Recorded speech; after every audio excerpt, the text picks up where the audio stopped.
अगर आप भी चाहते हैं कि एसएस फिल्म्स मोतिहारी के ऑडियो वीडियो सबसे पहले आप तक पहुंचे, तो इस चैनल को सब्सक्राइब करें और साथ ही बेल आइकन को दबाना ना भूलें। Music by Saurabh Aishwarya. कहाँ से लाऊं सर जो तेरे तारीफ के काबिल हो, कहाँ से लाऊं चांद जिसमें तेरी खूबसूरती शामिल हो। ऐ मेरे बेवफा सनम, ऐ मेरे बेवफा सनम, एक बात बता दे मुझको, कहाँ से लाऊं वो किस्मत जिसमें तू बस मुझे हासिल हो।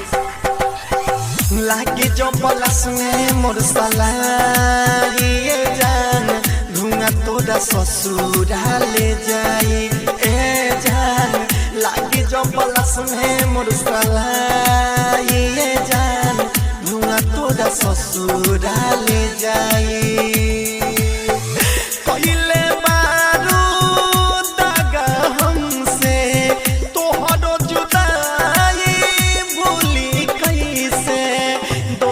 से कइलु सगाई ए जान, लागी जो पलस में मोर साला ये जान, धुआं तोरा ससुरा ले जाए। कइले मारू दागा हमसे तोहरो जुदाई, सही कैसे दोसरा से कइलु सगाई ए जान। लागी जो पलस में मोर साला ये जान, धुआं तोरा ससुरा ले जाए। लागी जो पलस में मोर साला ये जान, धुआं तोरा ससुरा ले जाए। लागी जो पलस में मोर साला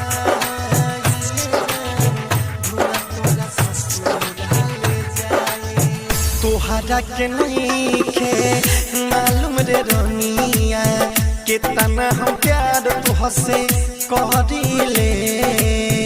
यादों में तोहरा तना है अकेला, हम तोरे गोरिया हरिले। नजर उठाई नजर झुकाई, नजर उठाई नजर झुकाई, ही तलकेलु सफाई ए जान। लागी जो पलस में मोर साला ये जान, धुआं तोरा ससुरा ले जाए। लागी जो पलस में मोर साला ये जान,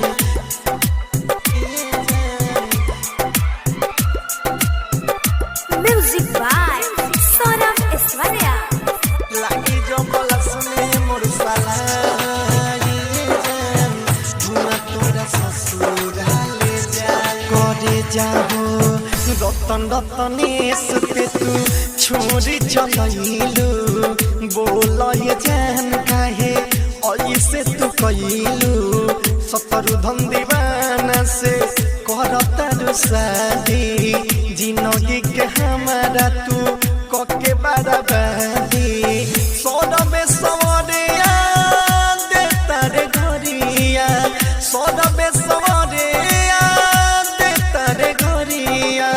पूछले प्यार काहे कइले भाई हो, लागी जो पलस में मोर साला ये जान, धुआं तोरा ससुरा ले जाए। कइले मारू दागा हमसे तोहरो जुदाई, सही कैसे दोसरा से कइलु सगाई ए जान। लागी जो पलस में मोर साला ये जान, धुआं तोरा ससुरा ले जाए। Saurabh digital recording studio Patna.